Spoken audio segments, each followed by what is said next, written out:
Bora? Bora. Boa noite, gente. Boa noite. Bem-vindos, bem-vindas.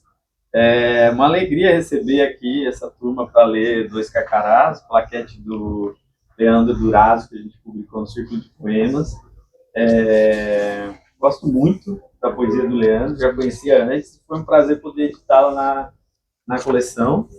E aqui, conhecê-lo hoje pessoalmente, né? Tem sido assim a vida, a gente conhece muita gente online e demora para fazer o download das pessoas. E também poder receber o Rodrigo Lobo Damasceno, Marbecker, para ler aqui com ele, também autores da coleção. E falar um pouco, eu não sei se vocês vão falar um pouco sobre plaquete ou só ler, mas fiquem muito à vontade. Eu vou quebrar o protocolo lendo um poema que eu gosto muito aqui, para começar a aquecer aqui, antes de passar a palavra para vocês e voltar para o meu lugar. Por meus livros já passaram lesmas, formigas, moscas, vespas e traças. Há toda uma cultura em seus trajetos, toda uma literatura que enxergo tão somente quando leio as curvaturas do caminho e esqueço que são resmas sobrepostas a outras resmas e mais nada. A poesia do Leandro é sempre assim, muito sensível e observadora, e é uma alegria tremenda poder circular por aí com esse livro. Parabéns, viu? Obrigado. E é isso. Com vocês agora. Obrigado, querido. Obrigado, gente. Vou falar só porque o livro é meu. Aí eu passo para vocês, para não ficar falando muito também. Mas queria agradecer demais, tá? Queria agradecer a Mari e Rodrigo por estarem aqui. A livraria por ter recebido a gente. Martim, que está aguentando até essa hora da noite. A mãe ali, Raquel.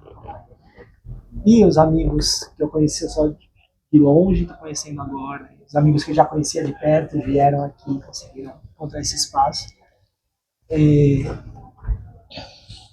realmente não sei dizer sobre a plaquete muito mais do que ela é muito pequena. Ela sempre foi muito simples. Pelo menos esses poemas especificamente. Tem outros poemas mais antigos que são muito mais eloquentes, sei lá. Não é o caso desses, né? Não é o caso do que estava em Dois Carcarás.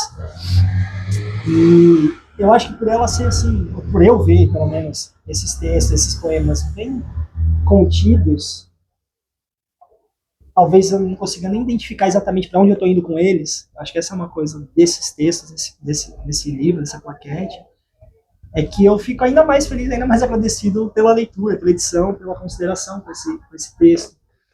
E fico ainda mais agradecido, e aí de verdade, eu falei isso para vocês, mas falo aqui publicamente, a Mari e a Rodrigo, porque são dois enormíssimos poetas, a quem eu admiro muito. Estava lendo Subindo a Serra, vendo vocês dois, Martim comendo os livros de ambos, literalmente.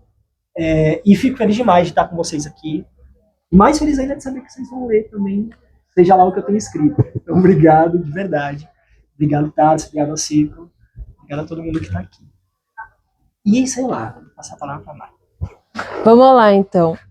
Primeira coisa que eu fiquei fascinada por essa plaquete. Eu já conhecia a tua poesia, Leandro, e não conhecia a plaquete exatamente, mas quando eu li, a sensação que eu tive foi a mesma quando eu recebia um livro da Mariana Ianelli, e ela me mandou o livro envolto em pano, em cetim. Eu tive dificuldade de tocar no livro, porque o pano deslizava. Fiquei quase com medo do livro de escorregar pela mão. Tão móvel, tão linha de fuga, se dizia e se repetia o livro. E essa mesma impressão eu tive aqui. A primeira coisa também que me veio à mente no título foi que eu não sabia o que era carcará. Porque no Rio Grande do Sul não se chama carcará, se chama carancho. É o carancho. Que, inclusive tem uma violência, né? O carancho também muda de cor quando fica irritado, quando está em domínio de território. Ele passa do vermelho para amarelo. Achei muito curiosa essa inversão, porque irritado a gente pensa, nossa, vai ficar vermelho. Não, ele é vermelho e fica amarelo.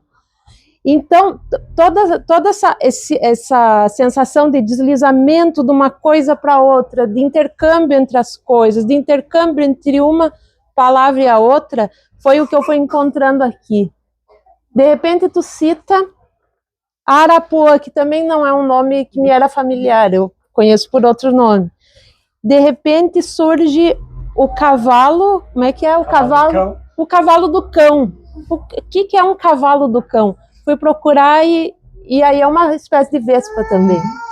É muito irônico que seja um cavalo do cão e seja uma vespa. Então, tudo aqui me parece que se sustenta sob uma linha de fragilidade própria à palavra quando dita no limite do dizível. E esse lugar, me parece, é onde tu constrói a tua poesia de forma exuberante, assim. Eu amo esse teu trabalho, no qual se vê muito pouco de ti e se vê ao mesmo tempo muito de ti, nesse paradoxo. Meu sangue, que a muriçoca guarda, será meu ou da muriçoca? Uma arapuá entra pela janela, junto com o sol que entra pela janela, enquanto meu café termina na xícara e o universo segue se expandindo, em todo canto há movimento. Passo a palavra para o Rodrigo. Então, primeiro, muito obrigado pelo convite. Eu estou conhecendo o Leandro pessoalmente hoje também, mas a poesia dele eu já conheço, né? Eu lembro que acho que a gente começou a conversar através do Twitter, se não me engano, assim. E aí, tipo, eu lembro que o Leandro me mandou o livro anterior dele para eu ler, assim. Eu achei muito foda. E aí ele me mandou um e-mail me convidando para escrever o prefácio, a orelha, assim. E eu simplesmente não vi esse e-mail. Vi, tipo, um ano depois, assim, tal. Eu fiquei, nossa, o Leandro deve estar achando que eu sou um cuzão, assim, né? Que não responde e-mails. Mas é porque, tipo, hoje eu tava vendo, a minha caixa de e-mail tem 3.000 e poucas mensagens não lidas, assim, né? Então é meio caótico, assim. Algumas coisas acabam passando, assim. Mas então, esse outro livro do Leandro já tinha me chamado muita atenção, assim. Eu lembro que eu escrevi uma resposta do e-mail para ele falando das minhas impressões do livro, assim. Sim, exatamente. Tava pronto, era só ajeitar ali e fazer, né? Mas enfim, uma coisa que me chama muita atenção na poesia do Leandro, que está aqui presente nisso também, é um pouco isso que a Mar veio falando, assim, né? Tem não sei, tem uma espécie de noção, de visão poética que é muito particular, que é essa coisa de enxergar a conexão entre as coisas e de colocar tudo, coisas às vezes muito... Eu lembro que tem um poema no outro livro, que ele está falando de um policial marchando, e esse policial tem uma tatuagem do Buda, né? Então tem essas coisas, essas conexões meio imprevistas, assim, e esse poema mesmo que a Mar leu agora da xícara, né? Tudo se movimenta, então é um poeta muito atento a esse tipo de relação entre as coisas, assim, né? E de estar, de fato, enfim, de estar ligado nessas conexões e tentar desvendar isso e apresentar isso para o leitor, assim, né? De uma forma não óbvia, assim, né? E tem essa presença muito constante também dos animais, né? Desde o título, assim, e no outro livro também, que eu acho que é uma visão que não sei, eu lembro que no e-mail eu falei um pouco disso do Leandro, que era um pouco, como ele é antropólogo, né? E tem essa relação com, enfim, com culturas não ocidentais, digamos assim, né? Dessa coisa, dessa tradição de uma limitação entre a cultura e a natureza, o humano e o animal. Eu acho que isso dá para a poesia dele uma visão muito singular, assim, dessas relações e tal, né? E aí, não sei, eu selecionei vários, eu ia ler esse que eu leu, e ia ler também o que o Tasso leu. Pode ler que é outro. Eram dois que... Mas eu acho que eu falei dessa coisa do policial com a tatuagem do Buda. Tem um poema aqui que ele fala, que enfim, tem nada a ver, mas de alguma forma na minha cabeça tem, fala do drone, né? Que é um poema que está na página 22. Ah, sim. É bem de perto que o bando segue no céu esse drone cinza, metálico, branco, que algum engenheiro criou. Saberão as aves para onde voam? Quererá o drone desviá-las do caminho que o mundo ensina? O que é essa tecnologia? Como podem os pássaros sonhar? A bateria falha. Do solo vem o comando. O drone volta. O bando segue em paz. Que é isso, né? Essa relação entre esse objeto do drone, dos pássaros voando, assim, acho que é bem ilustrativa, assim, acho que das imagens da poesia de Leandro, assim, né? Tem um outro poema que eu vou ler, que eu selecionei para ler, também eu tenho um pouco a ver com isso, assim, né? Que é o 31, da página 31. Como um animal, a flor aberta se move, tão logo anoitece. Vira sua face a lâmpada elétrica, faz dela um sol, estende o dia e caça. Eu acho que também Qual página que é essa? Esse é de 31. Que é como... Mas esse eu ia ler. Eu tava com esse aqui da flor, porque eu pensei, é bem aqui esse diálogo com a fronteira Sim. entre o animal e a flor, né? Entre categorias. Mas já lido, então. E essa coisa, né, da flor tornar a lâmpada elétrica um sol também, né? Que é uma coisa, assim, não sei, eu acho que talvez a gente esperasse, assim, uma visão extremamente negativa dessa relação, assim, né, de uma flor transformando uma lâmpada num sol, mas ao mesmo tempo é um pouco também um certo, não sei, tá falando um pouco também da força dessa flor, assim, de certa forma, Sim. né, de um objeto elétrico e construído pelo homem, ao mesmo tempo interagir com ela dessa forma, assim, né, de ser transformado num sol, assim. É uma coisa que eu acho que é pouco, é inesperado, assim, né, é uma visão poética para os nossos tempos inesperada, assim, né, de tentar buscar esse tipo de relação entre as coisas, mesmo de universos tão diferentes, assim, né, então. Mas tem mais aqui que eu quero ler, mas pode ler também. Né? Vou ler também, passar esse dois para mim. Não falei isso, mas ele falou. E eu acho que, pensando sobre o texto, pensando sobre essa coletânea, eu acho que tem muita influência, né, de eu ser antropólogo, de eu andar por aí. E o Mar estava falando sobre os nomes dos animais, também para mim é uma coisa muito interessante, porque eu sou nascido e criado em Santos. Eu sou paulista, mas eu moro há muito tempo no Nordeste. Então, muitos desses poemas foram escritos na Bahia, inclusive no sertão de São Francisco, onde eu vivi um tempo, com os povos indígenas dali, trabalhando, né, em pesquisa. Então, para mim também, Cavalo do Cão, Carcará, são coisas que se tornaram naturais por conta da cultura, né, por conta da minha experiência. Então, e eu acho que tem uma coisa nessa pequenez, eu falando nessa pequenez no sentido mesmo de contingência, talvez, que eu tenho que fazer, como eu tenho que fazer, tem um pouco a ver, eu acho, com essa desumanização do olhar. Obviamente, nunca desumaniza, porque a gente é humano e está escrevendo, a gente está olhando, mas tem uma perspectiva um pouco disso, os dois carcarás, eles são os dois carcarás, independente de mim, do texto, né? A aranha de trás do aió, a planta, que é a... E aí e depois de eu reunir esses poemas todos, conversando com o Tarso, organizando esse volume, né, essa plaquete, e por ser antropólogo, eu até me dei conta de que tem um pouco não é intencional, porque nem é, digamos assim, a linha teórica que eu mais me aproxime da antropologia, mas tem um pouco de perspectivismo, né, do lado do Verde de Castro, assim, uma coisa de jogar mesmo, de um lado para o outro. E aí tem um poema, esse ainda hoje, relendo, eu não sei se eu consegui o que eu queria, mas que é... Tu sofre com isso, não, Leandro? Porque eu fico pensando, para mim, o sequenciamento está perfeito. Quem que sequenciou? Foi tu? O Tarso? Porque uma conversa. Porque tem um jogo de ecos, sabe? De repente é tu que passa, de repente é um inseto que passa. Sim. Tem um jogo de ir e vir, tem um vento que transita pelo livro. E seja lá o que for que tu fosse tirar, eu não tiraria de antemão, mas eu me perguntei, assim, porque pelo próprio exercício de fazer, né, como que é para ti, se ao reler tu mudaria, como que funciona. Nessa plaquete, especificamente, nesse livro aqui, eu acho que eu não mudaria nada não tiraria nada, mas tem esse poema que eu vou ler agora, especificamente, que eu não sei se o poema conseguiu, possivelmente não, porque é o limite que a gente tem mesmo, dizer o que diabo eu estava dizendo quando eu disse por ele, né? E eu mexi nele depois, eu editei, eu troquei os versos para lá e para cá para ver se fazia, que é o da página 16. Diz assim: filho, vou ler, se quiser me ouvir. Um carcará me avoa bem rente à rede, na varanda em que estou deitado. Olho o céu, as asas do animal. Seu voo me eleva, sem que eu sequer dê fé.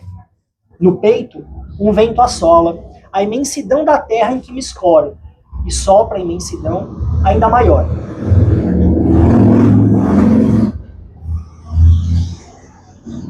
Meus pés mirando o sol na rede, e os olhos contemplando o vasto chão naquele carcará. E aí tem o vento no meio, né? Que eu reparado, que tu acabou de comentar. Claro que sim. Mas que é muito, assim, é uma tentativa, né? De tentar sair um pouco de mim. Talvez eu ser budista também tenha um pouco dessa influência, não só ser antropólogo. E aí eu acho que é muito disso, essa troca de perspectivas, de subjetividades, em algum sentido, em algum limite. Acho que tem muito a ver com essa conduta, essa postura. Sim. Tem um lance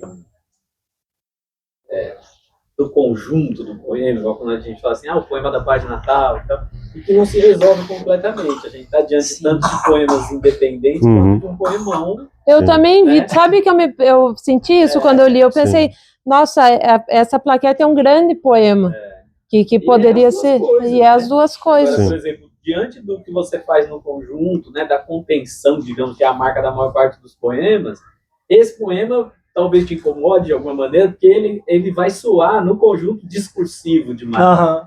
Né? Você fala, nossa, podia ter falado menos, podia cortar mais, podia ter falado menos. Porque é o conjunto do livro que vai indicando isso, né? Você falou assim, de budismo também. Tem, falei, tomara que você não queira mexer em nada aqui, porque eu tenho dado de exemplo, assim, nas oficinas quando eu falo de Haikai, né, que eu sempre falo isso, assim, imitar o Haikai não faz sentido.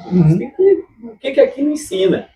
Né? E eu acho que é isso, assim, tem um nível de contenção, de negação do eu, né, isso que você chamou de desumanização, né, de uma espécie de objetividade do jeito de olhar e falar, pô, o poema é só isso. Que é raro. A gente está muito mais acostumado com o discurso sobre, né, o poema sobre algo. E aí, aqui não, tipo, toma aí, você quer pôr 2 carcarás, são 2 carcarás, são isso, o seu poema é isso, né? E é muito próximo, e é uma outra alegria legal dessa edição, que é trazer o Josualdo como fotógrafo. Eu ia comentar isso, pode crer. Que é um outro poeta muito, muito contido desses, assim, né? E também de uma experiência que vem da geografia. Desses caras que estão no campo, né? Como você que giram por aí, veem tantas coisas, e que o caminho mais fácil seria encher de palavra, né? É tanta coisa nova, tanta coisa que o mundo está dizendo, que o caminho natural seria dizer muito nos poemas. Não. O exemplo do Josualdo, eu brinco assim que é legenda para foto que não existe. Né? Você é muito fotográfico, mas é só aquilo, assim, mais nada. E aqui ele tem feito faz tempo esse trabalho com fotografia, e aqui ele vem fazer essa parceria como fotógrafo. Né? Mas, ficou muito bonito. Nossa. Não, eu ia comentar justamente isso do Josualdo também, que até por ele estar aqui presente e tal, na plaquete, né? Acho que tem um pouco dessa relação mesmo entre a poesia dos dois, assim, né? Essa concisão e muito voltada para, não exatamente uma descrição das coisas, mas sei lá, o Josualdo sendo um geógrafo, né? Ele tem muito essa fixação pela paisagem geográfica, de fato, né? Pelas montanhas, às vezes pelas coisas do minério e tal, tudo isso assim, que eu acho que tem a ver também com o fato dele ser de uma disciplina não ser da área das letras, como a maioria dos poetas hoje são também.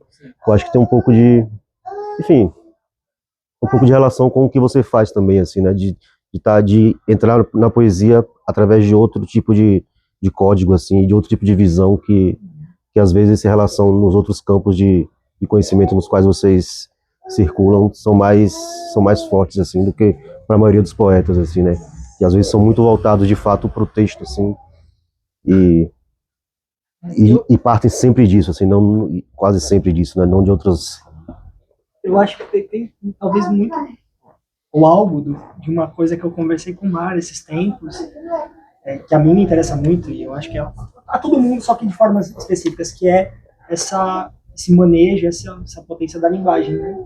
Então, assim, todo mundo faz poesia aqui, né, nesse circuito que a gente está falando, mas, de fato, os pontos de entrada são completamente diferentes. Então, Pode ser que eu não tenha absolutamente nenhuma das referências que tu tem no multiátio, por exemplo.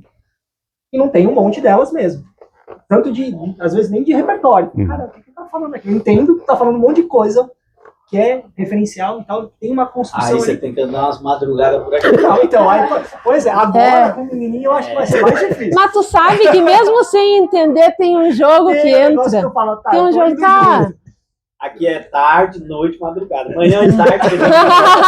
Qual que é madrugada? Madrugada, madrugada em casa, madrugada São 2 madrugadas. Mas eu acho que tem isso é interessante. Essa é boa. Assim, a gente não faz a mesma coisa. Sim. Né? A gente dialoga, a gente conversa, a gente tem interesses comuns, inclusive interesses pelo instrumento, pelo material, né? De pensar a linguagem, falar a linguagem, ou não falar tanto da linguagem. Mas, pô, tem a minha vida, tem a tua, tu tem a tua. E aí isso aparece, inclusive, por outras. Não é só uma coisa discursiva, autorreferencial. Assim, eu consigo fazer poesia pelo que eu sei da vida, que é muito pouco, e que é um pouco diferente do que Mas sabe. é curioso, sabe, Leandro? Porque, por exemplo, eu não tinha essas referências aqui, ou não com esses nomes, e o campo também não é, embora no Rio Grande do Sul também haja um campo, mas é outra forma de vida lá, de vivência daquele habitat. Mas aqui, quando eu lia, naturalmente eu fui vergando, vou falar aqui coisas da minha vida, tá? Coisas da fofoca da vida. Aí eu lembro, tá filmando, censura essa parte aí. Não, eu lembrei, assim, porque a gente morou muito, agora estamos se mudando, mas a gente morou muito tempo ali na Guarapiranga, ali. E assim, tem bicho o tempo todo, tem pavão. Eu fui familiarizada com esses novos animais. E aí tem milhões, assim, de borboletinha e tal. E eu tava bem deprimida aquela semana, assim, no chão. E pá, fiquei, assim, ali fora, olhando, sabe quando tu vai, assim, para pegar um sol, assim, pensando assim, E aí, assim, a borboletinha, tal, tava voando, de repente parou, assim, numa teia de aranha, assim, a aranha tava aqui, ó, loucamente enrolando. Aí eu pensei, essa aqui que eu vou salvar para dar. Aí assim, aí eu pensei assim, quando eu li a tua poesia, porque eu criei uma história em torno dessa salvação, assim, que foi uma salvação para mim, assim, ali na semana. E eu pensei, mas talvez não tenha nada a ver, assim, não tem nada, esse olhar humanizante que tu fala, né? O encontro com a tua poesia foi quase como se assim me recuperou para mim essa experiência no sentido de manutenção de um campo de enigma, de pleno desconhecimento, e que aqui se trata de generosidade, desconhecer completamente aquela borboleta, desconhecer ela, não entrar completamente no meu campo, e aquilo que eu viajei ali naquela semana tivesse a ver exclusivamente com a minha vida. Eu pensei, nossa, a tua plaquete me educou nesse sentido, né, para desumanização do olhar, sabe? Porque eu vi dia seguinte, assim, ela passando de novo, eu pensei, salvei e deu certo. Ela voltou, é um sinal, sabe? Já fiz o meu pequeno oráculo. Sim. Totalmente humano. Então, assim, a tua poesia, ela educa, ela, sem querer educar, isso eu acho muito wittgensteiniano, assim. O segundo Wittgenstein que fala, olhe, não diga, olhe de novo, olhe de novo. É uma educação pelo silêncio que acontece, embora seja pela rede de palavras, mas há sempre uma educação para volta àquela experiência, olha de novo. E aí, em algum momento aqui, tu fala, eu não vou lembrar em que página que tá, mas tu fala, penso, na página 19, o beija-flor sombra somente, avoa no instante do seu vulto. Penso se não haverá ali, entre voo e vulto, um mínimo segundo que o separa como vidro, a mim, da sala. Eu adoro que essa fronteira é uma fronteira, é um limite, mas também é um campo de generosidade, de manutenção de dois campos desconhecidos que não se atravessam e que devotam um ao outro reverência, mas não se atravessam com a língua. Constituem ali um campo de modez. Então, assim, agradeço a ti pelo Dois Carcarás, porque recuperou em mim memórias e colocou ela sob outra perspectiva, sob outra lâmpada elétrica, sabe? Fico feliz. Não, eu acho que isso que você falou, Marta, também da educação, né? Acho que é importante mesmo, até pensando no que a gente estava falando sobre as diferenças entre as nossas poesias, assim, né? Tipo, nossos poemas e tal.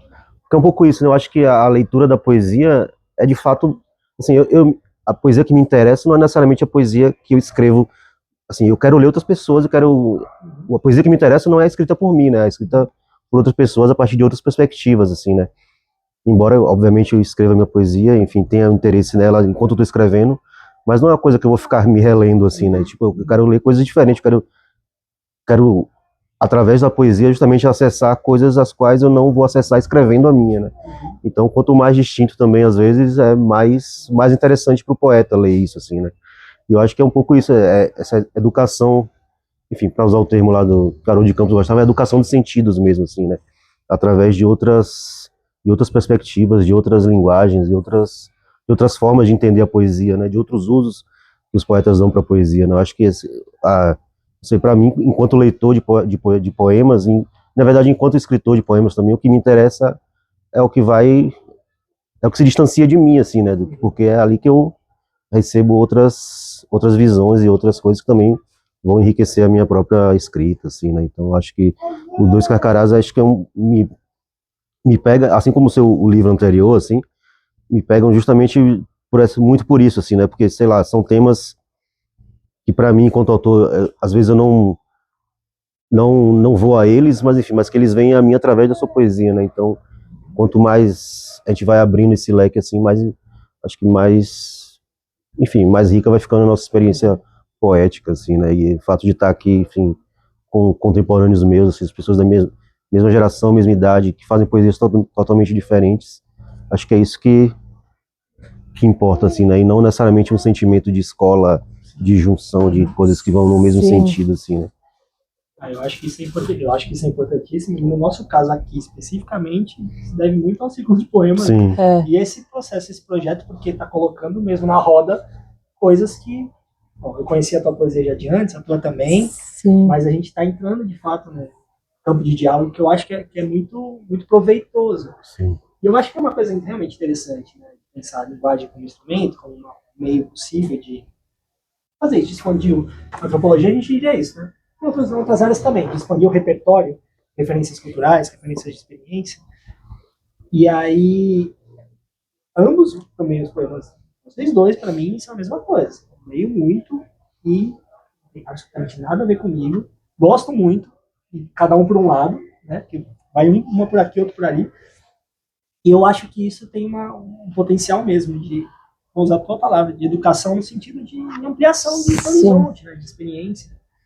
E aí eu não lembro se está no livro anterior, que é o Karma, ou se está num outro livro que eu publiquei mais tempo atrás, que é uma cartoneira, a Catarina Cartoneira. Aparece, tem sempre muita aranha nas coisas que eu escrevo, nos poemas principalmente. Porque eu acho que, como assim, é pequeno, eu acabo ficando em casa bastante também, e as aranhas sempre Aparece. Em casa, aí vai fazendo, vai compondo a paisagem. E tem um texto, que eu não lembro se está no último livro, ou em outro, que é que se não tiver no karma, ele é sobre karma ainda assim. Que eu falo alguma coisa do tipo, observo, né, essas coisas, observo uma mariposa, uma borboleta, um vagalume, não lembro também que bicho era, enredado na teia de uma aranha. Também não vou saber falar poeticamente, porque eu não lembro como que era o poema, mas a ideia do texto era, e agora, o que eu faço? Eu tiro esse bicho da teia de aranha, ou deixo a aranha comer o diabo do bicho que caiu na teia dela? Porque, karmicamente falando, se a aranha pegou, é da aranha. Né? Então tem mas daí tu me coloca na pior aqui. Mas tu falou isso. E aí eu fiquei pensando, porque uma vez eu lembro perfeitamente disso. Tá louco, mano. Isso não virou texto, não, mas eu lembro de uma vez que eu salvei uma mariposa de dentro do apartamento, soltei ela pela janela, passando um passarinho na hora. Mas tu vê o que é, né? Na hora, ele passou, eu soltei a mariposa em Santos, isso.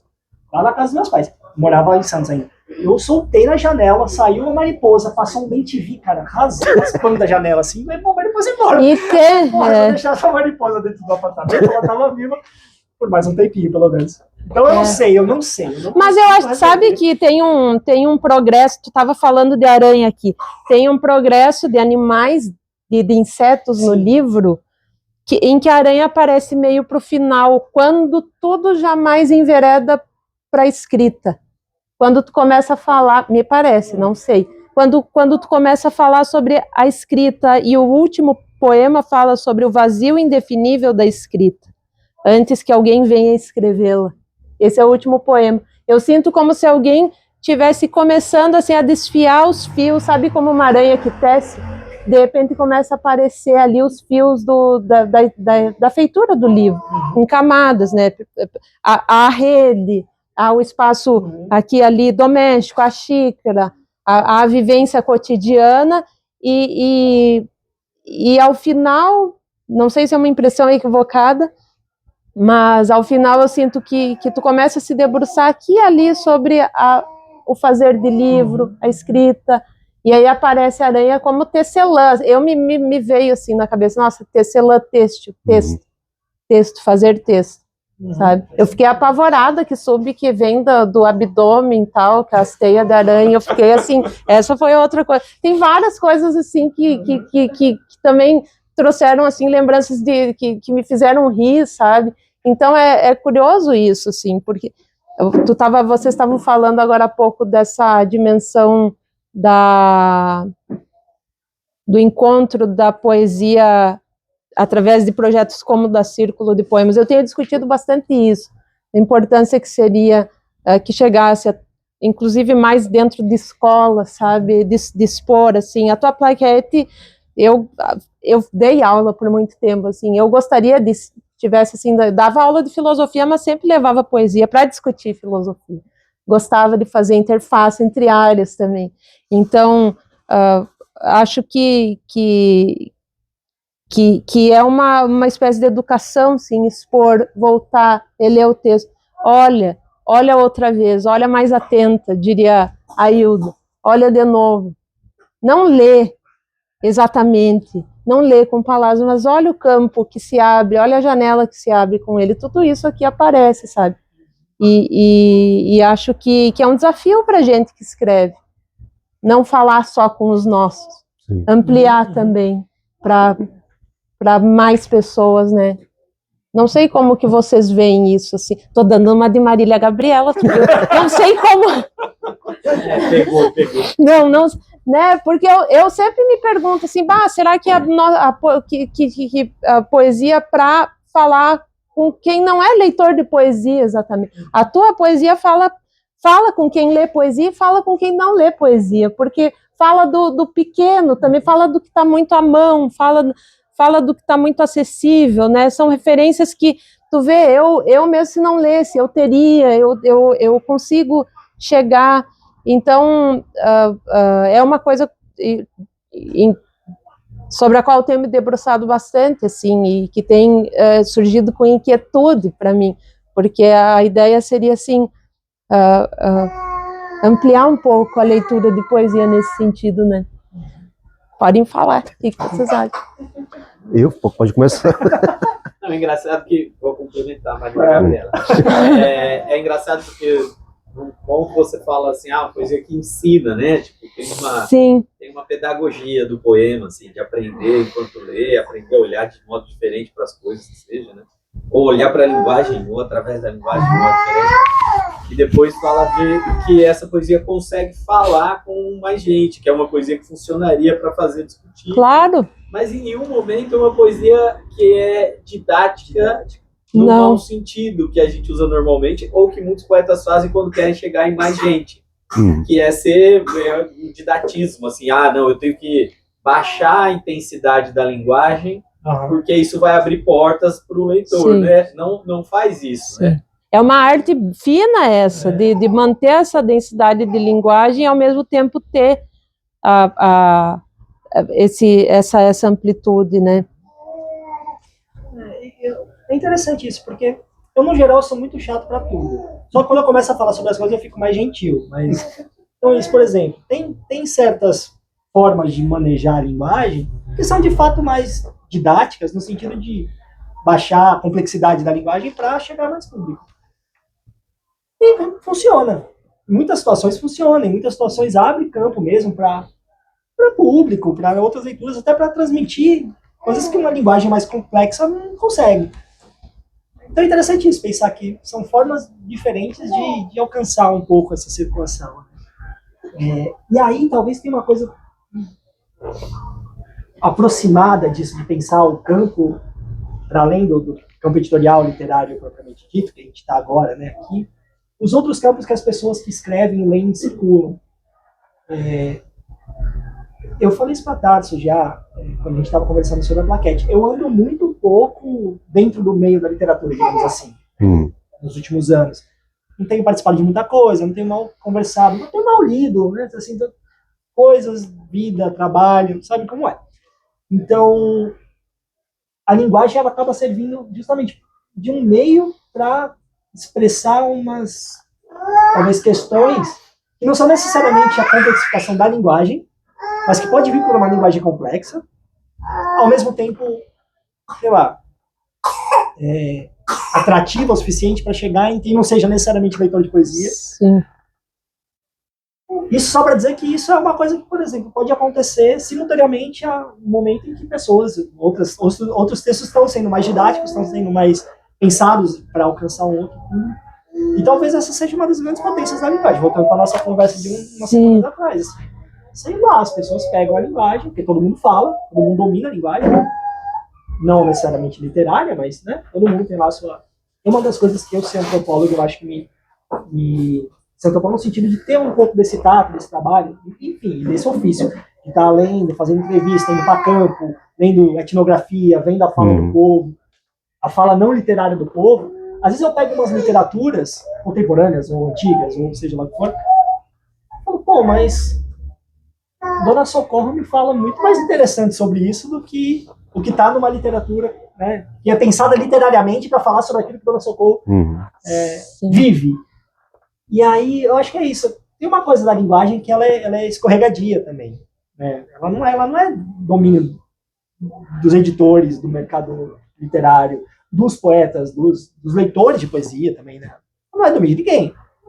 E talvez seja uma das grandes forças dela. E eu nem sei porque eu comecei a falar isso, porque não era essa a tua pergunta. Não, mas eu acho que tem. Mas eu acho que tem a ver assim, um pouco com esse campo, né, de pensar, a gente tenta... E aí essa é uma das coisas, eu falei no começo, né? Essa plaquete, ela existia já, uns poemas, eu mostrei para Tarso, a gente conversou, ela virou uma plaquete. Mas que eu também nunca escrevi para ser um livro, né? Para ser publicada desse jeito. E no fim das contas eu acho que deu, fechou, foi legal, eu gostei. Eu gosto, fico feliz que vocês tenham gostado também, publicado. Mas assim, não foi, né? Não é um projeto, essa aqui não é um projeto literário, outras são. Tem umas ainda que eu estou inventando de fazer, tem umas anteriores, essa aqui calhou. E aí eu acho que é isso, eu acho que é um pouco dessa experiência cotidiana mesmo de pensar a linguagem. Não sei se pensar a linguagem, né? Mas de conviver com a linguagem. Acho que é mais isso. Me perdi. Não, então, sobre a pergunta, assim, eu, obviamente eu não tenho resposta para isso, assim, mas enfim, é uma coisa que realmente eu penso de vez em quando. Porque eu costumo falar que meu maior desejo é ser um poeta popular, né? No sentido de ser lido por muita gente, enfim, tudo isso, assim. Mas às vezes eu falo também que eu quero ser um poeta popular, mesmo que seja popular entre 100 pessoas, assim, né? No sentido de que eu tô fazendo um trabalho que não tá voltado para... E aí eu me refiro mais ao ensino superior, que não tá voltado para a universidade, não tá voltado para a escola também, de certa forma. E eu acho que é um pouco problemático isso, assim, né? Porque, isso aí, assim, eu entendo perfeitamente que autores queiram ser inseridos nos currículos escolares e dessa forma sejam mais lidos, mas ao mesmo tempo eu fico pensando assim, tem uma expressão do Wisnik, né? Acho que no livro dele sobre futebol, assim, que ele fala sobre como o futebol, ele cita o futebol, a música popular e mais alguma coisa assim, que eu não lembro exatamente, se configuraram no Brasil como escolas que não são escolas formalizadas dentro do que seria uma instituição de ensino brasileiro, mas que educou a população brasileira através de outros meios, assim, né? E às vezes eu fico me perguntando se talvez um caminho mais interessante para a poesia ser, de fato, circular mais e ter maior acesso a mais pessoas, assim, seria procurar se envolver mais nessas escolas não formais brasileiras do que na escola formal, assim, né? Sim. Embora, obviamente, não menosprezando a escola formal, obviamente é uma coisa que faz parte da nossa sociedade, na qual a gente tem que ocupar espaço lá e também lutar por ela nesse âmbito formal, assim, né? Mas, enfim, eu acho que essas outras escolas de circulação de ideias, de linguagem no Brasil, assim, também, às vezes, deveriam ser mais... Assim, não que eu também saiba a forma de fazer isso, assim, eu não sei, né? Se eu soubesse, eu estaria sendo lido aí por muita gente, assim. Mas eu acho que é um caminho que me agrada pensar, assim, né? E como não só pensar nos currículos escolares tradicionais, mas também como se inserir nessas outras escolas informais brasileiras, assim, né? Sei lá, da música, que no fim das contas a música, por exemplo, é um meio de circulação de poesia, talvez o principal aqui no Brasil, assim, na música popular e tal, né?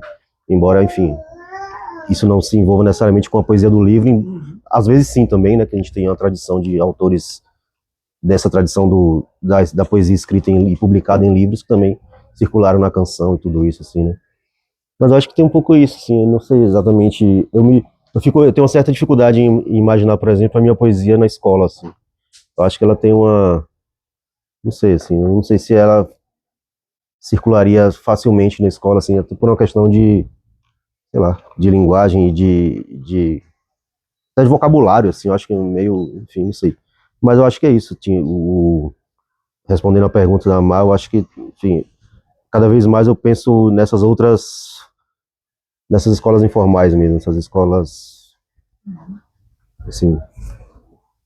Mas eu queria ler mais um poema aqui, um que eu gostei muito, que é da página 33, que eu acho que é um poema que tem um pouco a ver com isso que o Tasso falou, da concisão, assim, muito, muito impressionante, assim, um dos meus preferidos.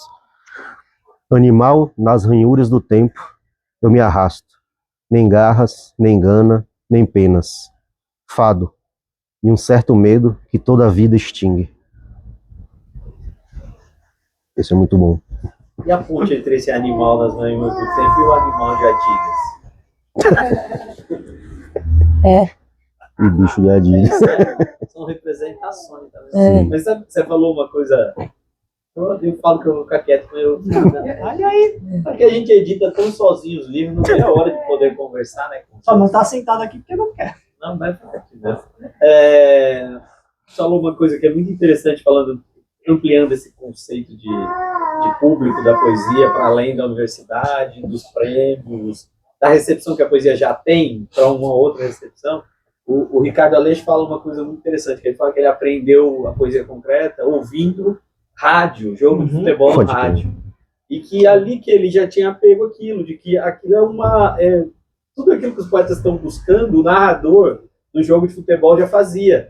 E ele cita lá os narradores, ele fala, cara, o cara consegue criar imagens uma atrás da outra, tipo 90 minutos de jogo, e o cara te prende com aquilo, e é um trabalho de linguagem, que ele não está te dando mais nada, é a voz dele, e vai imaginando o jogo. E ele falou, décadas em que as pessoas torciam para futebol, formavam sua visão de futebol, sem nunca ter visto o jogo. E isso coincide com ele, o fato de que ele estava perdendo ele tinha perdido a visão, dos olhos também, muito novo, jogando bola, tem que parar de jogar bola e ficar ouvindo futebol pelo rádio. Então, quando ele chega na poesia concreta, ele já tinha isso absorvido, né? Isso é muito maior que pensar a escola ou pensar a recepção crítica da poesia, né? Sim. É muito maior de falar, não, tá aí, é isso que talvez a gente tenha que chamar de linguagem. Sim. Né? Essa é a linguagem, que o cara que faz canção, o cara que faz o rádio, o da televisão mesmo, né? As técnicas que os caras têm, e que passa muito pelo Levinsky, a fama do Levinsky agora criada pela Cid, e que você ouve do outro lado esse mal-estar da recepção oficial da poesia, que torce o nariz para quem quer fazer esse caminho de ser poeta popular. Né? Tipo, torce o nariz para aquelas brincadeirinhas, esse tipo de rima, esse tipo de jogo de linguagem, né? Como se isso fosse uma coisa menor, né? Mas é feito com algo assim muito consciente. Nossa, de falar, claro. Não, é assim que eu derrubo as barreiras que existem para que a poesia chegue a mais pessoas, né? Seja no papel, seja no disco, seja por onde for. E coragem. uma Sim. coragem embutida nisso também. Interessante, Total. interessante pensar mesmo. Eu acho que isso, você falou agora do Aleixo comentando do Tem uma coisa, por exemplo, falei, por exemplo, Dona Socorro, que é um nome genérico para vocês, mas eu tô falando de uma Dona Socorro bem específica, que fala coisas e para mim e aí tu deu esse exemplo agora, né, falando lá dos doutores de futebol, e sei lá, tem uma coisa que para mim me interessa muito, não tem, aqui em Los Cancaras não aparece isso não, mas um tipo de uma prosódia, nos teus poemas aparece bastante. Ou aparece de alguma forma, né, transformado de alguma forma, que é o que, por exemplo, Marcelino Freire faz a prosa dele, que no geral é poesia pura, é um ritmo, é uma cadência, é uma prosódia, tá ali. Se tivesse poematizado, seria poema. Diversificado seria. Só que não é prosa. Então eu acho que tem muito isso mesmo. São jogos, assim, a linguagem, no fim das contas, ela é escorregadia, esse papel de seda por causa disso, né? Claro. A gente consegue, a gente lê, a gente publica, a gente escreve, a gente gosta dessas coisas que são borram mesmo fronteiras. Mas eu tenho uma Dona Socorro também, mas eu na verdade não conheço pessoalmente, mas é uma história que um amigo, o Lúcio de Bagé, comenta, que foi levar o que cuida lá, ajuda na fazenda, e ele foi levar no médico o cara tal, e o médico perguntava, seu Danilo sente dor? Se sente dor, se sente dor. Seu Danilo acorda cedo? Se acorda cedo. Ele não falava, eu acordo cedo, eu sinto dor, eu se acorda cedo lá, se faz tal. Sempre eu pensei assim, quando o Lúcio comentava comigo, eu pensava, nossa, essa omissão, esse é algo de lapso de linguagem, mas que diz tanto sobre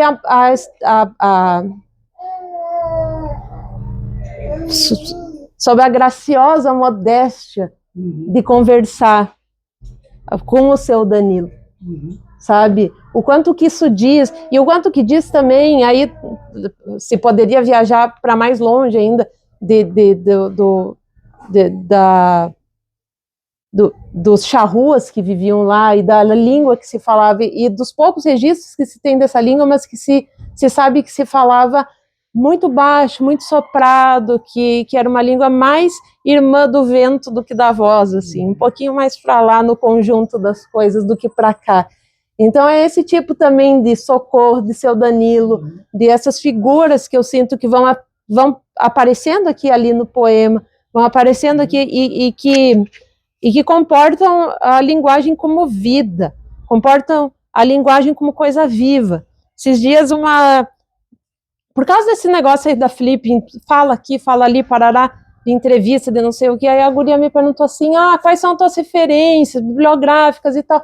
Aí eu fui falando, falei, né, falo sempre, porque eu venho de escola pública, venho de biblioteca pública, não tinha SESC, não tinha assim, foi ter SESC agora, assim, em Passo Fundo, então, assim, era tudo muito conhecer pelo que vinha pelo livro didático na escola. Augusto dos Anjos, Cruz e Souza, Parará, Cecília Meirelles e tal. Então eu falei, mas não é isso, assim, que me compôs, o que me compôs, o que compôs o que eu faço, assim? É que ficar escutando a mãe falando, assim, organza, voal, bobina, grega, aplique, linha, é esse mundo dos tecidos ali, e depois, assim, o mundo no salão de beleza, é água micelar, que eu nem sei para que serve, é não sei o que, é água oxigenada, volume 20, é cor não sei o que, é lâmina, é corte grafilado, e a mulherada fofocando e fofocando, assim, a rádio Passo Fundo a toda ali. Então é esse tipo de coisa viva.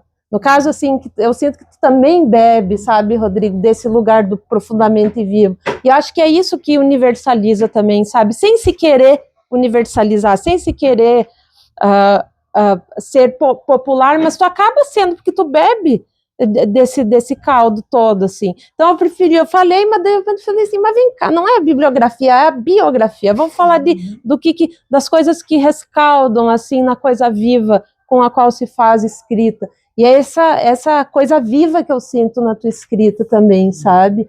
É esse seu Danilo também que tá ali, trespassado. Muito, muito bom. Posso ler outra aranha aqui? Pode.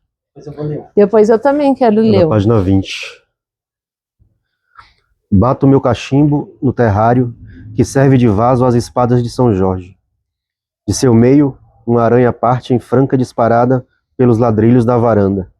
A madeira do cachimbo segue quente em minhas mãos. Aperto-o contra o peito. A aranha volta à espada que de início era a casa. Meu peito se aquece um pouco, mas depois passa. Tem uns que são os meus mais preferidos. Das aranhas, normalmente são essas coisas, mas eu tô deitado na rede, a aranha tá ali. E isso é um livro que tem muito movimento, assim, né? As coisas estão sempre... Sobretudo esses insetos, né? O vento também tem muito... Embora seja um livro que, assim, na minha visão, ele é muito escrito a partir de um lugar, assim, né? De uma casa, Sim. Mas as coisas estão sempre se movimentando, né? Nada tá parado, assim, né? Esses movimentos pequenos e tal, né? É uma casa sem endereço. Uma casa que não... Eu também senti isso. Eu fiquei, mas cadê a casa? Mas tá aqui a casa. Mas cadê? Onde é que eu moro nesse livro? E aí, tudo passa. Então, tu tem muita dificuldade de encontrar mapeamento. Porque tudo se move. Nada coincide. Não se entra no rio desse livro 2 vezes. Porque o rio mudou, o olhar mudou. Eu também tive essa impressão que tu tá tendo. E até pergunto, assim, pro Leandro, a partir de onde tu sente que tu escreveu? De onde eu sinto ou a partir de onde eu sei que eu escrevi? Das duas coisas, fica a critério. Depende bastante. Esses da casa, que aparece uma casa pela ausência da casa, Sim. Tem a varanda, mas não tem a casa. Né? Tem a aranha, mas não tem a casa onde a aranha tá. A maior parte desses poemas aqui são de casa mesmo, lá de Natal, que é onde a gente mora. Mas tem vários, não vários, porque também não tem tantos poemas aqui nessa plaquete, mas tem alguns poemas aqui que são quando eu tava na aldeia, no Estuchá, morando com eles lá ontem em Rodelas, né, que é ali no submédio de São Francisco. Tem alguns de viagem, e tem alguns que são realmente... Tem a estrada, né? Tem a estrada que aparece. Então, e as cabras que aparecem, de repente, no lugar de cães. Esse era de uma outra, que é um dos primeiros poemas, que inclusive foi um dos primeiros poemas, cronologicamente, que não era onde eu moro agora, onde a gente mora agora, era em Natal, ali na região, no Rio Grande do Norte, mas era bem isso, era uma zona rural. Então eu saía para correr, e aí, enfim, um minuto da zona rural, de um pedaço ali. E essa foi uma imagem que logo me chamou a atenção, porque é isso, ela chama a atenção, que é da página 6. Quer ler esse? Na chácara à beira da estrada, bem onde o ônibus para e a polícia rodoviária tem seu posto, não há mais cachorros na entrada. Agora, cabras vigiam feito cães de guarda, embora não soltem balido algum para quem passa. Não tinha cachorro ali. Mas é que um dia não tinha mais, e tinha cabra. Eu falei, mas que diabo que aconteceu? E um bicho se camaleoniciza em outro. É a cabra que é o cachorro, é o cavalo do cão que é o cão. Então, essa mobilidade, sabe? Um animal é visto de um espelho de um jeito e no outro ele aparece de outro. É sempre isso que tu falou, que o Rodrigo falava, do movimento. O que eu ia ler, para além desse, observo uma libélula, página 28. Observo uma libélula que me observa, do ramo da faveleira, sobre que paz, cascalho, terra, e esta aranha sertaneja, que em minha mão aterra enquanto escrevo. Em algum momento, esse foi o último poema do conjunto. E ele foi o primeiro poema de todos esses. Se eu não me engano, é a última página de um caderno de campo que eu tenho de pesquisa, justamente, ali na aldeia do Estuchá, São Francisco, na Bahia. E que é literalmente isso. Eu estava deitado numa rede, escrevendo um caderno de campo, e aí apareceu uma aranha, uma libélula, e desceu uma aranha, e escrevi. E aí escrevi. Isso ficou anos, anos. Aí capaz que faz tempo que tu... Faz. Esse aí, especificamente, foi pelo menos, no mínimo, em 2017. Que faz... Assim, meu Deus, há 30 anos, né? Já faz alguns anos. Né? Outros são mais recentes, outros são mais elaborados, no sentido, mais pensados para depois. Você está há quanto tempo em Natal? Faz 10 anos. Esse é estrangeiro lá, né? Esses bichos são de lá. Sei que é Então, de fora. Pois é, né?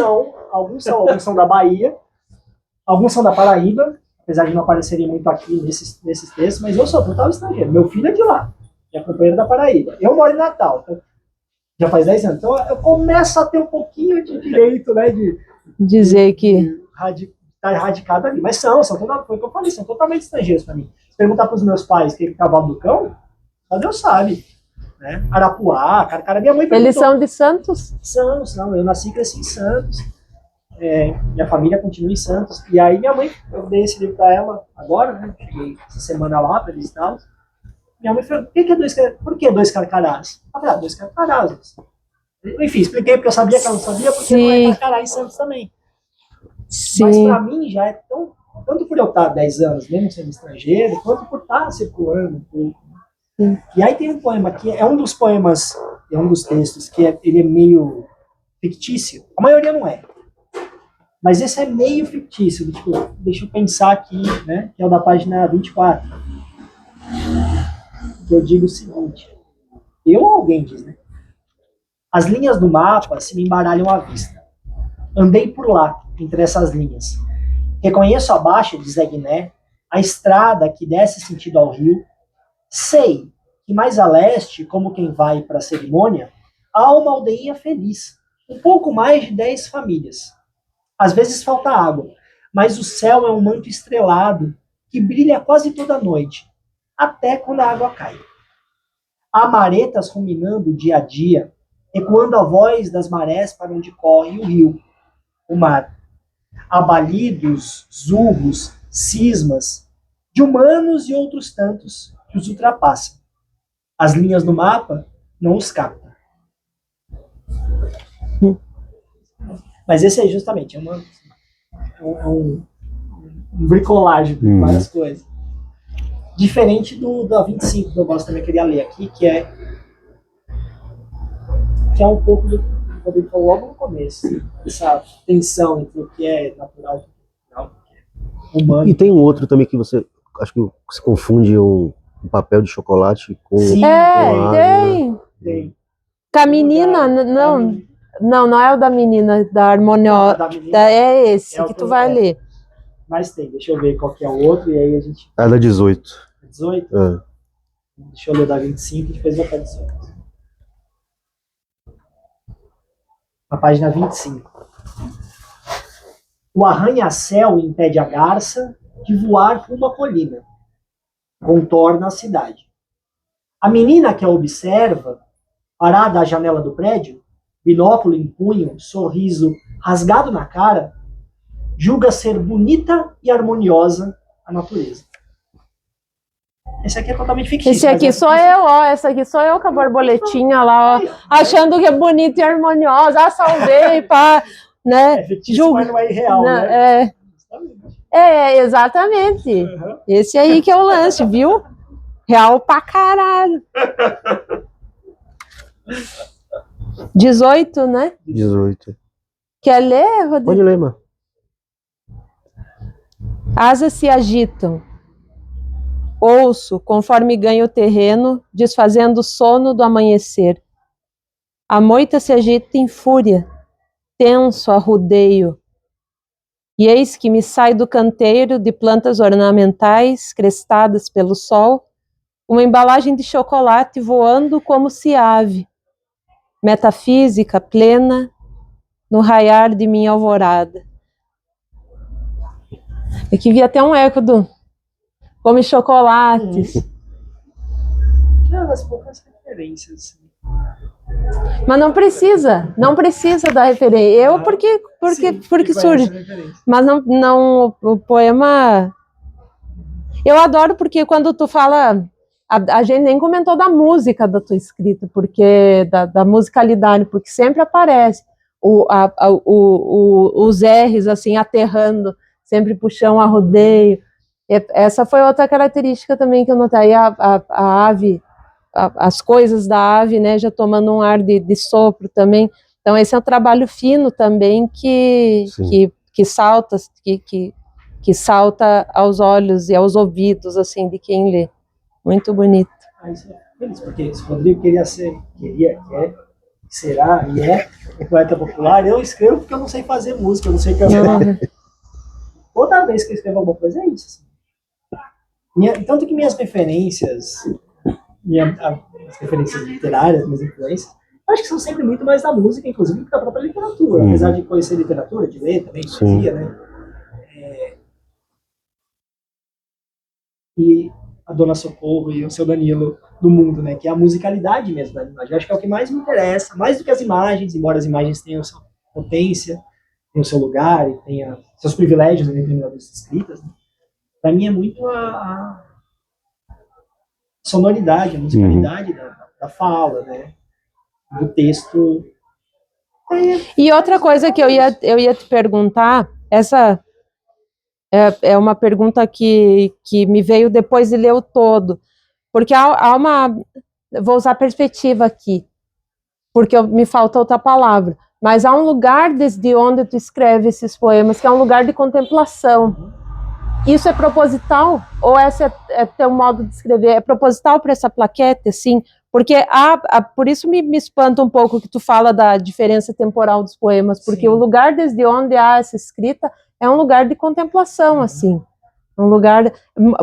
Quando aparecem verbos, né, em primeira pessoa, assim, são chispas aqui e ali que aparecem. Isso é próprio do teu, da tua envergadura de letra? Eu acho que sim, mais ou menos, depende. Os textos que estão aqui, sim, eles têm, apesar de ter esse da Libélula e da Aranha Sertaneja, ser um pouco mais antigo, o resto é tudo 2020, da pandemia para cá. Então, eles estão mais ou menos num período em que eu estou mais ou menos de um jeito específico. Eu acho, e aí eu posso falar que eu acho, assim, não é intencional no sentido de ser pensado, né, esses textos planejados como um conjunto para aparecerem, como eles aparecem aqui nos cartazes. Mas talvez tenha alguma coisa a ver com uma experiência mesmo, talvez até a própria pandemia, não sei. Sim. Eu comentei, isso não é pouca coisa, apesar de não aparecer explicitamente aqui nesse livro, que eu sou budista. O livro anterior chama Karma. Então tem uma coisa que é uma prática minha pessoal, já há muito tempo, mais observadora, nesse sentido, contemplativa. Até um limite, porque eu também não gosto de falar que é contemplativo, porque não é como se eu fosse, oh meu Deus, que grande contemplador. Mas tem uma certa abordagem do que está sendo apresentado, né? O que eu estou observando, e aí eu resolvo colocar em texto, então eu estou apresentando. E aí eu tento sempre, nesses aqui, e algo que eu tenho feito de lá para cá, é um pouco mais isso, é tentar, na apresentação, apresentar de um modo mais imediato que eu posso, obviamente sabendo que não é imediato porque sou eu que estou apresentando. É meu texto, é a minha linguagem, é a minha formulação já sobre algo. Então, é um pouco contemplativo nesse sentido, é meio que como um exercício mesmo. Que eu acho que tem um pouco a ver com a forma como eu costumo ver as coisas no dia a dia, mas pode ser que eu esteja sendo só muito generoso comigo. Se quiser perguntar para a Raquel, que ela vive comigo 24 horas por dia aqui. Se não for isso, não pode. Mas que eu acho que tem muito a ver, de fato, assim, uma perspectiva de contemplação, de experiência de mundo que é marcada por uma dimensão religiosa, de prática. Sim. Lê o poema da página 29, por favor, para a gente pensar isso aí. Esse é excelente. Mal me acomodo, sinto o assento se remexer sob meu corpo. Não sei o que pensar, então levanto. De sob o forro, um rato, nas primeiríssimas horas da manhã, desperta e foge. Bom, tem uma inversão de perspectiva tremenda, né? A ameaça não é o rato no poema, né? Que seria em qualquer outro lugar, né? O rato é o incômodo. Na verdade, você inverte, né? Você é que está incomodando o sono do rato, né? É, sim. E essa é uma das experiências de morar na zona rural. Foi isso, eu falei, uai, coisa estranha. Por que o meu apontou? Não, tá e se sabe mexendo? o que me lembrou assim? Olha só o cruzamento. É totalmente diverso, mas é livre associação, tá?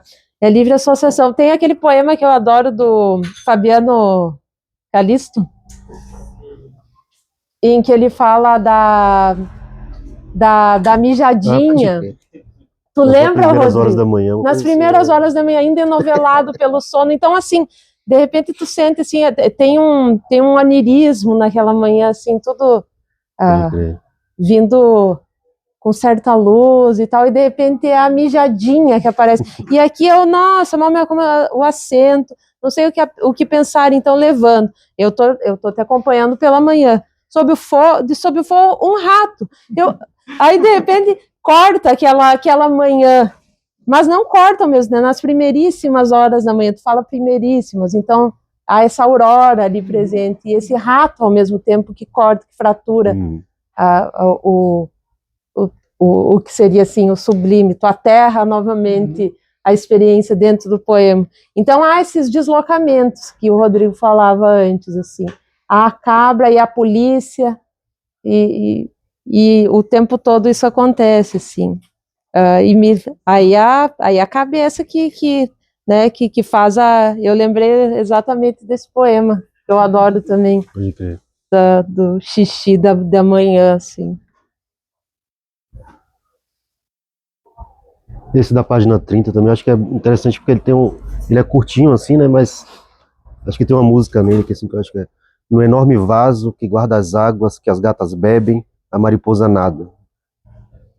Acho que tem um trabalho muito forte, assim, que eu acho que mostra um pouco mesmo essa coisa que você falou que você busca sempre da musicalidade, assim, né, e tal. No enorme vaso que guarda as águas que as gatas bebem, a mariposa nada. Cai, perfeito. E entra que guarda as águas, ele vai em camadas, assim, é uma cascata de água. Lindo. Perspectiva. Feliz que tem essa ressonância com vocês. Já vou postar tudo. Vou correr. Vou correr, já vou postar.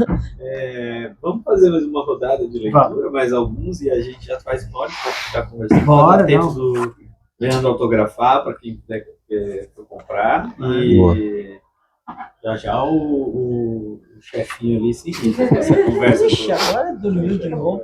Mas, Esse chefinho aqui. não, mas bora. Vamos fazer mais uma rodada. Leiam aí. E aí eu leio. Quer começar, mano? Eu vou ler o da 26 e 27 em sequência, que eu acho os poemas mais perigosos do Dois Carcarás. Eu acho que eles são um pouquinho ameaçadores. Tem um perigo aí do inseto. A fumaça de meu cachimbo atrai a arapuá. Sempre, nas voltas que o fumo dá, o cachimbo me diz, talvez, o que também diz para a abelha: atenta. Celebra. O segundo botão acaba de se abrir e o sol o abraça, já pela segunda vez. O caule brota, máquina de vida aquela planta, que agora recebe, pétala a pétala, o beija-flor. Ufa, o segundo, aquilo que era eu li um e veio um pequeno susto, e o segundo é o beija-flor, que pétala a pétala. Minha alergia à abelha ficou acalmada. Da 27 ali. E esse da 26 que você leu, só esse atenta do final, né, que é o adjetivo, e também dois sentidos do verbo muito diferentes, né, de prestar atenção, a gente usa esse atenta, como também de atacar, né? Tudo isso está só nessa palavra. Isso. Final, né? E o imperativo que ele recupera no seguinte: atenta, celebra. Esse sequenciamento que também acontece, e que para quem lê na sequência, há esse atenta que chama a vigília, e o celebra que chama ao relaxa.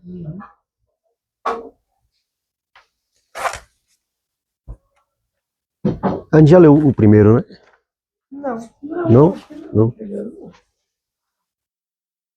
Dois carcarás nos mourões da cerca. Do lado de lá, a floresta, e aqui, minha estrada. Par de carcarás, pousado apenas, enquanto eu passo. Lá, mas lá ao longe, o sol se aproxima das dunas. De algum lugar vem o vento do mar. A vida é uma.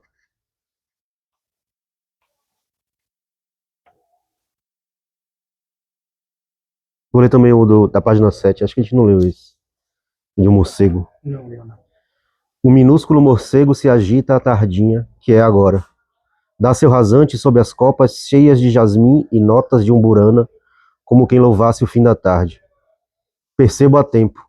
Estanco o passo e o morcego faz o mesmo. Gira meia volta bem na hora do acidente e em mim não bate.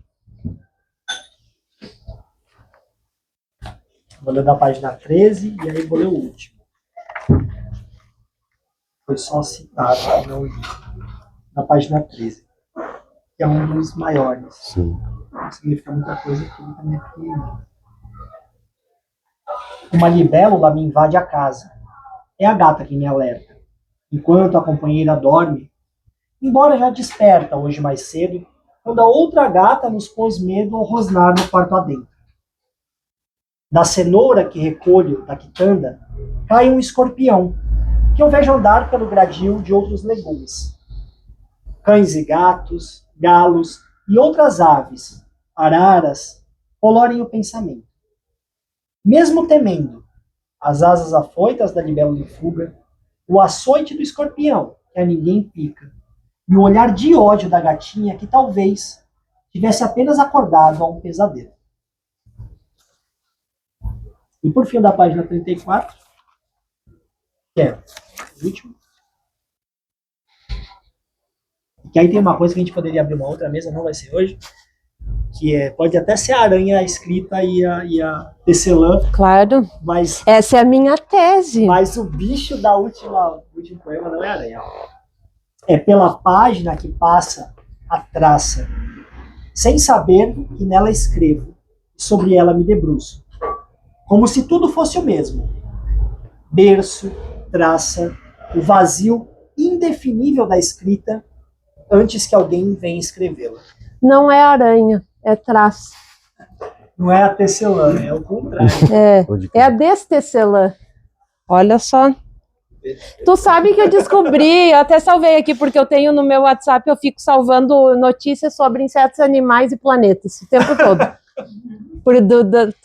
Agora tem até vídeo que corta os planetas para ver o que sai. Eu salvo tudo. E eu salvei uma notícia que fala que tem uma espécie de traça, não vou lembrar, não sei o que, Austrália e tal, que se guia pelas constelações, pelas estrelas. Pensei, nossa, então aquela que come o livro come com uma fome luminosa, uma fome estrelada. E vou ter que escrever isso em resposta para esse poema aqui, para Destecelã. Destecelã siderada. Gente, bom, obrigado. Massa E demais. acho que ficamos por aqui. Valeu. Agradeço muito a Tarso novamente, a livraria, a Mária, Valeu e a demais. Martim, que está dormindo, e a Raquel, que está dormindo comigo, e a todo mundo aí que veio, Rafael. Vamos bater palma bem baixinho para não acordar. Libras. Obrigado, gente. Valeu demais.